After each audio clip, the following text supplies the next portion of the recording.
Shalom, puji Tuhan. Pemirsa, para pendengar, jemaat-jemaat Tuhan di mana saja Anda berada, pagi hari ini kita mengucap syukur buat hari yang Tuhan berikan kepada kita. Bersama-sama kita akan merenungkan firman Tuhan pagi hari ini. Biarlah sukacita ilahi terus melimpah atas kita. Sebelumnya mari kita memuliakan Tuhan, mengagungkan Dia. Hari ini banyak kesedihan, banyak penderitaan, bahkan banyak orang-orang yang kita kasihi di sekitar kita yang mereka dipanggil oleh Tuhan. Tetapi mari kita tetap berharap dan bersyukur kepada Tuhan. Bersama katakan, kuatkanlah oleh roh-Mu ya Tuhan. Kuatkanlah oleh roh-Mu ya Tuhan. Kuatkanlah oleh roh-Mu ya Tuhan. Biar ribut keras datang, ku mau tetap selamanya. Kuatkanlah hatiku ya Tuhan. Kuatkanlah oleh roh-Mu ya Tuhan. Kuatkanlah oleh roh-Mu ya Tuhan. Biar ribut keras datang, ku mau tetap selamanya.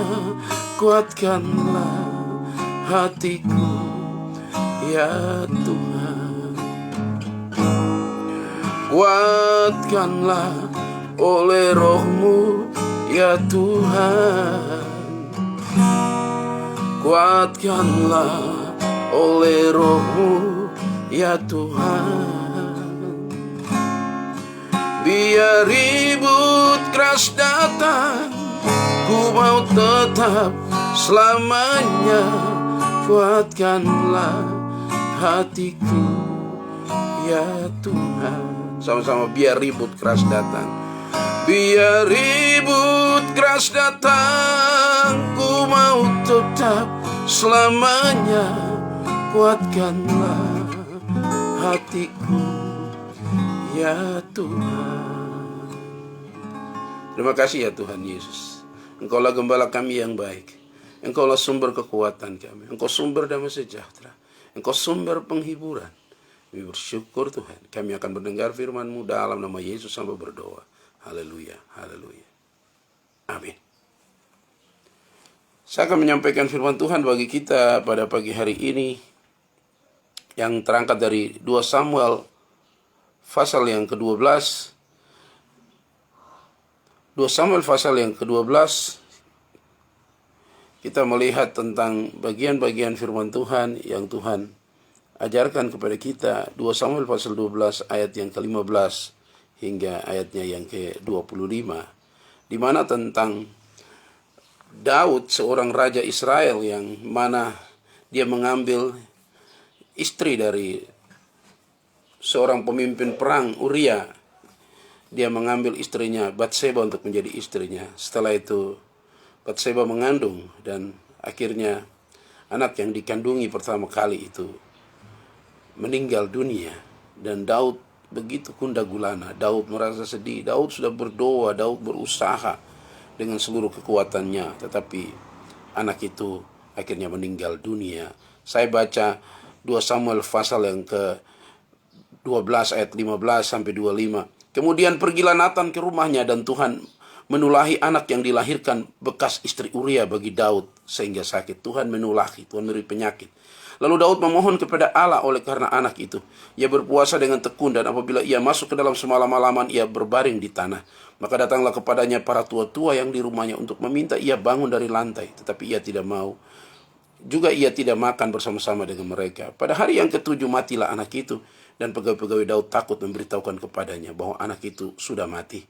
Sebab mereka berkata, ketika anak itu masih hidup, kita telah berbicara kepadanya, tapi ia tidak menghiraukan perkataan kita. Bagaimana kita dapat mengatakan kepadanya, anak itu sudah mati? Jangan-jangan ia mencelakakan diri. Ketika Daud melihat bahwa pegawai-pegawainya berbisik-bisik, mengertilah ia bahwa anak itu sudah mati. Lalu Daud bertanya kepada pegawai-pegawainya, sudah matikah anak itu? Jawab mereka, sudah. Lalu Daud bangun dari lantai, ia mandi dan berurap dan bertukar pakaian, ia masuk ke dalam rumah Tuhan dan sujud menyembah. Sesudah itu pulanglah ia ke rumahnya, di atas permintaannya dihidangkan kepadanya roti, lalu ia makan.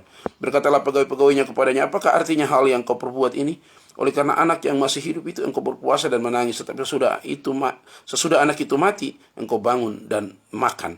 Jawabnya, selagi anak itu hidup, aku berpuasa dan menangis, karena pikirku siapa tahu Tuhan mengasihani aku sehingga anak itu tetap hidup. Tetapi sekarang ia sudah mati, mengapa harus berpuasa? Dapatkah aku mengembalikannya lagi? Aku yang akan pergi kepadanya, tetapi ia tidak akan kembali kepadaku. Kemudian Daud menghibur hati Batseba istrinya. Ia menghampiri perempuan itu dan tidur dengan dia. Dan perempuan itu melahirkan seorang anak laki-laki. Lalu Daud memberi nama Salomo kepada anak itu. Tuhan mengasihi anak itu. Dan dengan perantara Nabi Nathan ia menyuruh menamakan anak itu Yedijah oleh karena Tuhan. Puji nama Tuhan. Bapak Ibu pemirsa, para pendengar di mana saja Anda berada, tahun 2020 adalah masa kekelaman yang begitu luar biasa dengan corona COVID-19 ini, sehingga dengan penyakit yang lain, bahkan juga virus corona ini sudah membuat begitu banyak orang di dunia meninggal dunia. Bahkan orang-orang yang kita kasihi, orang-orang yang kita cintai, orang-orang yang ada di sekitar kita, orang-orang yang bersahabat dengan kita, orang-orang yang kita kasihi, mereka telah pergi. Sama seperti Daud yang mana dia mengasihi anaknya, dia berpuasa, berdoa, berbaring di tanah, tetapi anak itu tidak disembuhkan. Jadi hari ini saya ingin bicara tentang perenungan rohani bagi kita saat kita kehilangan orang-orang yang kita kasihi, seperti seorang raja Israel yaitu Daud. Bapak Ibu pemirsa, para pendengar di mana saja Anda berada, selama kurun waktu 1 tahun ini kita dikejutkan dengan kabar-kabar kehilangan orang-orang yang hebat-hebat, orang-orang yang kita kasihi dalam segala macam status sosial. Mereka dipanggil. Dan ini begitu menakutkan. Ada orang-orang yang baru menikah, punya anak masih bayi dan mereka mati. Ada anak-anak yang masih kecil, mereka meninggal dunia. Dan begitu banyak kehilangan orang-orang yang kita kasihi. Dan ini membuat luka yang mendalam di dalam setiap hati orang-orang tersebut. Ini membuat luka yang begitu dalam, luka yang begitu menyakitkan. Dan kita semua sama tahu bahwa kehilangan orang-orang yang kita kasihi itu tidaklah mudah, dan tidaklah mudah kita menerimanya. Sebab sesuatu yang begitu menyakitkan, sesuatu yang begitu membuat kita bimbang, kita bingung menghadapi hidup ini. Dan kelihatannya penghiburan dunia pun tidak mampu untuk menghibur setiap orang. Tapi saya ingin beritahu bahwa ada penghiburan yang daripada Tuhan, ada penghiburan yang daripada Allah yang diberikan kepada orang-orang yang berharap kepadanya. Nah, dalam perikop yang kita baca hari ini, Raja Daud juga punya pengalaman yang serupa. Anak yang jadi harapannya, anak yang dijadikan penggantinya kelak, tapi harus meninggal. Anak itu harus meninggal. Dan ada pelajaran penting yang bisa kita pelajari dari pengalaman Daud ini. Beberapa hari ini kita kehilangan beberapa pendeta di gereja kami. Bahkan hari ini juga ada seorang pemuda yang paling aktif dan paling setia di gereja juga telah meninggal dunia, dan sebentar siang ini saya akan memakamkannya. Dan ini membuat satu luka yang begitu mendalam. Dan seperti Daud, kita belajar dari anaknya yang meninggal, anaknya yang telah berpulang. Kita lihat pelajaran apa? Yang pertama, Daud, mengapa Daud bisa kuat, Daud bisa menang sebagai orang-orang yang berharap kepada Tuhan? Pertama, Daud berusaha untuk mengenal dan memahami rencana Tuhan. Haleluya. Jadi di dalam mengalami saat-saat kehilangan seperti ini, pelajaran dari Daud, Daud berusaha untuk mengenal dan memahami rencana Tuhan. Ya, puji nama Tuhan. Bagi kita sekalian yang merasa kehilangan orang-orang yang kita kasih, yang kita cintai, mari kita belajar seperti Daud untuk berusaha mengenal dan memahami rencana Tuhan dalam kehidupan kita. Ingatlah bahwa Tuhan punya rencana atas segala sesuatu yang terjadi di dalam hidup kita. Tuhan punya rencana. Ya, Tuhan punya rencana atas segala sesuatu yang terjadi atas hidup kita. Kenapa demikian? Karena memang hidup dan mati itu ada di dalam tangan Tuhan. Ya. Dan jikalau Tuhan berkehendak, berarti memang Tuhan menginginkan sesuatu karena Dia lebih mengasihi orang-orang yang kita kasihi itu. Bapak Ibu pemirsa pendengar di mana saja Anda berada, rencana Tuhan adalah yang terbaik. Rencana Tuhan adalah yang terbaik. Kita tidak bisa membatalkan Tuhan, tapi rencana Tuhan itulah yang terbaik. Sebab seperti kata Ayub, dengan telanjang aku datang, dengan telanjang pula aku kembali. Dan segala pujian hormat hanya bagi Tuhan. Jadi rencana Tuhan itu adalah yang terbaik. Tidak ada rencana Allah yang gagal dalam hidup kita. Seperti halnya yang dikatakan oleh Ayub. Jadi berpulangnya orang-orang yang kita kasihi saat kita kehilangan mereka, ada rencana Tuhan yang luar biasa bagi mereka, bahkan bagi kita. Bahkan Ayub berkata dalam Ayub pasal 42 ayat yang kedua, firman-Nya berkata, aku tahu bahwa engkau sanggup melakukan segala sesuatu dan tidak ada rencanamu yang gagal. Tidak ada satupun rencana Allah yang gagal. Jadi mati dan hidup kita itu adalah mujizat. Mati dan hidup kita itu ada di dalam tangan-Nya. Makanya Rasul Paulus berkata, bagiku hidup adalah Kristus, mati adalah keuntungan. Bahkan Alkitab telah mencatat begitu banyak hal tentang mereka yang pergi lebih dulu daripada kita. Saat-saat kehilangan itu. Yang paling utama dan paling ajaib dan luar biasa adalah ketika sudah menjadikan Yesus sebagai Tuhan dan Juru Selamat pribadi dalam hidup kita. Dan kita setia kepadanya. Maka kematian orang-orang yang percaya kepada Kristus itu. Seperti Daud yang kehilangan anaknya. Dia berusaha mengenal dan memahami rencana Tuhan. Mari kita berusaha memahami rencana Tuhan. Orang yang pergi dia telah menerima sukacitanya, keselamatannya sebagai anak Tuhan. Kita yang tinggal sebagai pelajaran rohani. Mereka yang belum setia kepada Tuhan, segera hari ini juga mengambil keputusan untuk tetap setia kepada Tuhan. Dan kita yang sudah setia, tetap setia. Apabila tiba waktu kita pun akan merebut hidup yang kekal itu. Bagian yang kedua, saat-saat kehilangan yang menyakitkan, yang membuat luka. Yang kedua, mengapa Daud menang? Daud tidak kehilangan prioritas dalam hidupnya. Daud tidak kehilangan prioritas di dalam hidupnya. Tuhan tetap sebagai prioritas. Dia tidak kehilangan prioritas. Kita lihat 2 Samuel 12 ayat 20 itu. Lalu Daud bangun dari lantai. Ia mandi setelah anaknya meninggal. Daud bangun dari lantai, ia mandi dan berurap dan bertukar pakaian. Ia masuk ke dalam rumah Tuhan dan sujud menyembah. Haleluya. Dalam keadaan terluka, kepedihan, putus harapan, dia kembali lagi membersihkan dirinya, masuk menghadap Tuhan dan menyembah Tuhan. Ini sebenarnya yang harus kita lakukan di masa-masa kesulitan ini, masa-masa kesukaran penderitaan ini. Kita tidak kehilangan prioritas kita kepada Tuhan. Kita tidak kehilangan prioritas di dalam hidup kita. Prioritas kita adalah Tuhan. Tuhan nomor 1, number 1. Dia yang pertama bagi kita, sebab hidup dan mati itu ada di dalam tangan-Nya. Bapak Ibu pemirsa pendengar jemaat di mana saja Anda berada, walaupun harus kehilangan anaknya, Daud tahu bahwa Tuhan tetap menjadi prioritas utama di dalam hidupnya. Mungkin kehilangan orang-orang yang paling kita kasihi, orang-orang yang menjadi motivator bagi hidup kita. Tapi jangan kita kehilangan prioritas terhadap motivator agung, yaitu Yesus Kristus Tuhan kita. Mereka yang pergi telah senang, tapi kita tetap menyembah Tuhan. Dalam kepedihan, luka yang mendalam, kita tetap menyembah Tuhan, mengagungkan Tuhan. Percayalah, penghiburan sejati akan terjadi atas kita. Mujizat-mujizat kemenangan akan terjadi atas kita. Jadi orang Kristen seperti ini menunjukkan bahwa prioritas utama di dalam hidupnya adalah Tuhan. Tidak ada hal yang lain. Kalau Anda berlarut-larut dalam kesedihan seperti kata 1 Tesalonika, berarti Anda seperti termasuk dalam orang-orang yang tidak berpengharapan. Tapi mereka yang berpengharapan kepada Kristus, mereka tetap memprioritaskan Tuhan saat-saat kehilangan yang membuat mereka terluka. Mereka tetap menyembah Tuhan, mengagungkan Tuhan. Ya. Mereka datang kepada Tuhan. Ku sembah Kau, tak dapat ku membalas kasih-Mu. Memang menurut dunia itu satu hal yang kontradiksi.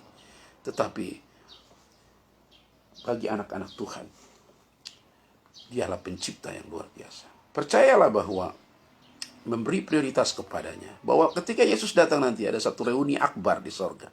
Kita akan berjumpa satu dengan yang lain. Alkitab katakan kita saling mengenal di sana. Puji nama Tuhan. Bagian yang ketiga, yang terakhir. Yang membuat Daud kuat dan Daud menang di saat-saat kehilangan anaknya. Daud berani menatap masa depan. Haleluya. Ya. Daud berani menatap masa depan ketika dia terluka dengan kehilangan anaknya. Coba lihat ayat 22 sampai 25 itu. Jawabnya, selagi anak itu hidup, aku berpuasa dan menangis karena pikirku, siapa tahu Tuhan mengasihani aku sehingga anak itu tetap hidup. Tetapi sekarang ia sudah mati, mengapa aku harus berpuasa? Dapatkah aku mengembalikannya lagi? Aku yang akan pergi kepadanya, tetapi ia tidak akan kembali kepadaku. Kemudian Daud menghibur hati Batseba istrinya. Dia menghampiri perempuan itu dan tidur dengan dia, dan perempuan itu melahirkan seorang anak laki-laki. Lalu Daud memberi nama Salomo kepada anak itu. Tuhan mengasihi anak ini. Puji nama Tuhan. Daud berani menatap masa depan. Puji nama Tuhan.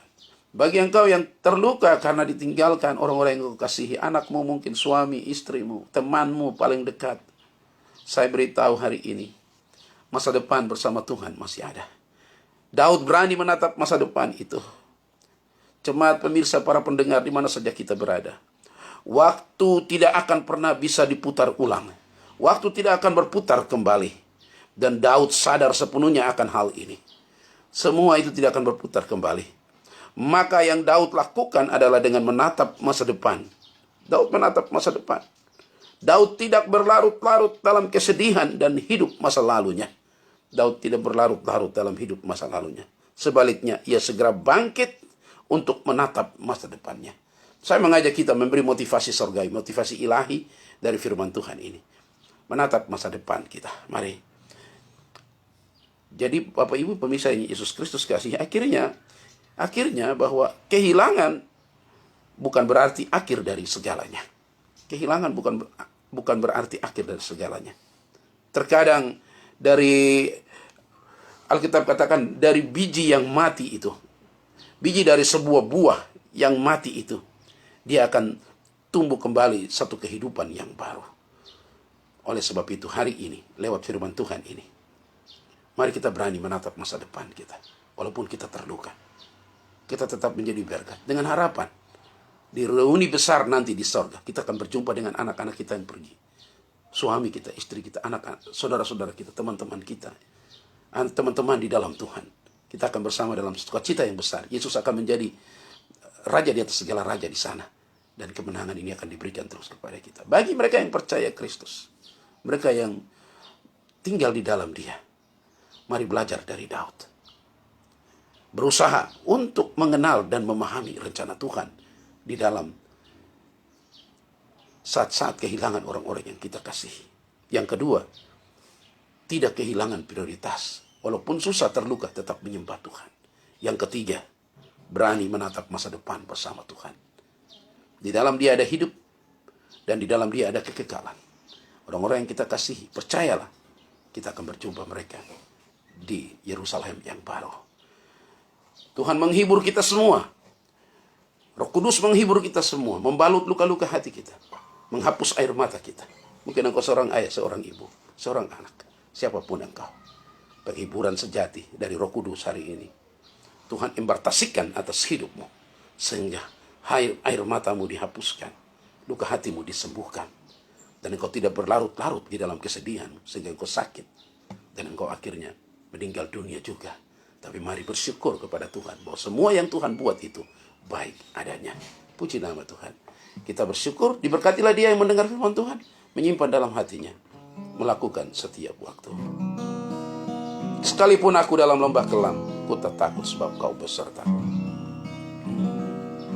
Sekalipun aku dalam lembah gelap, ku tak takut, sebab Kau besertaku.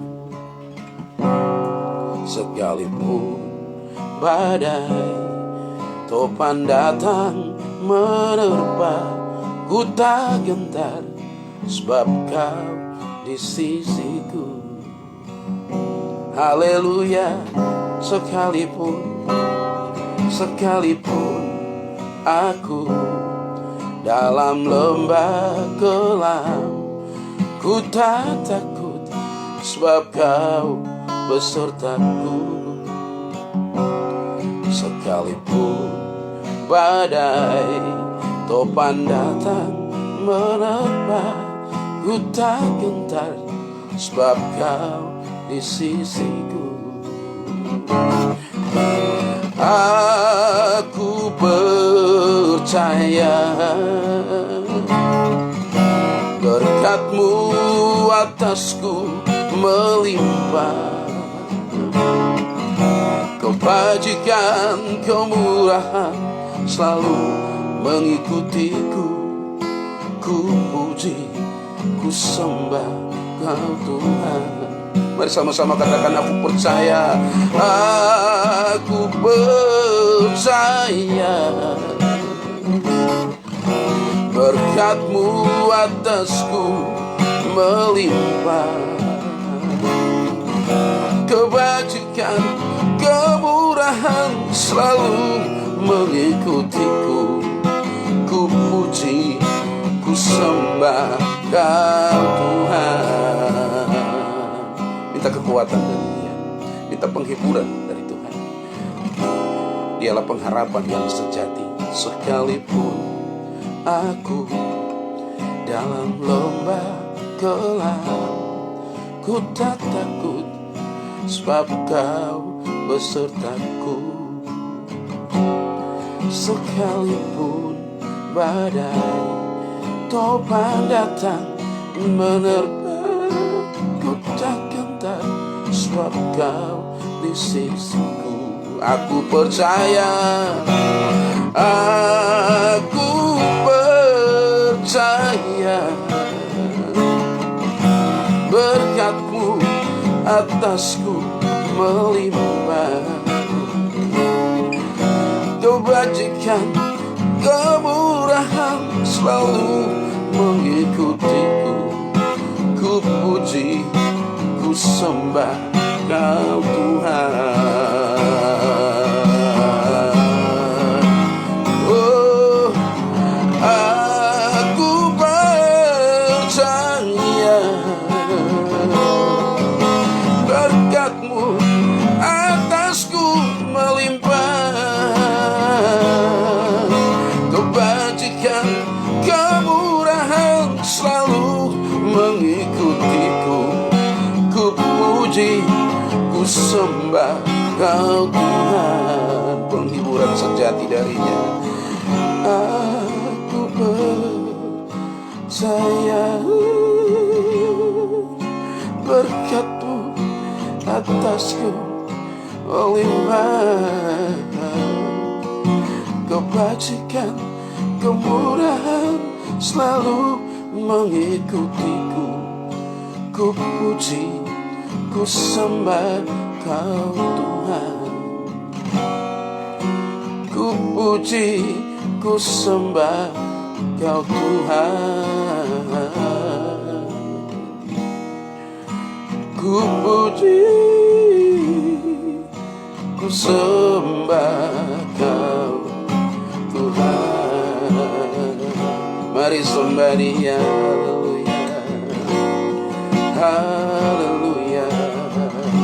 Oh, glory bagi Yesus.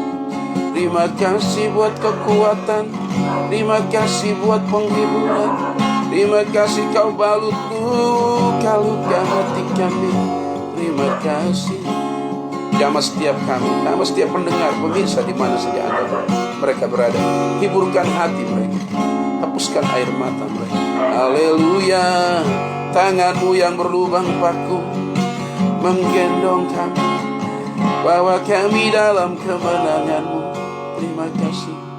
Haleluya. Jamah setiap hati hari ini. Jamah setiap jiwa dan setiap raga hari ini. Beri kekuatan, bangkitkan, angkat kepala yang tertunduk, dan melihat pengharapan bersama Kristus.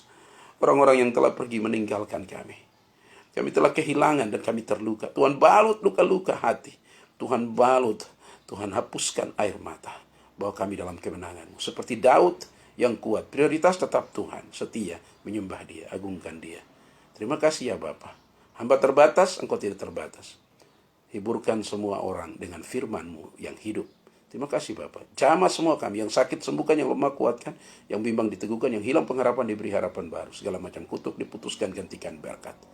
Kami mengalami damai sejahtera, pembebasan, kemerdekaan hari ini. Kami lepas dari belenggu kepedihan, belenggu luka-luka hati, dan kami menang di dalam Tuhan. Dalam nama Yesus hamba berdoa. Haleluya, haleluya. Amin. Kiranya kasih dan kuasa Allah menimpa hidup kita. Kasih dan kuasa Allah menerobos seluruh pikiran, perasaan, dan kehendak kita. Damai sejahtera Allah bersama kita. Shalom.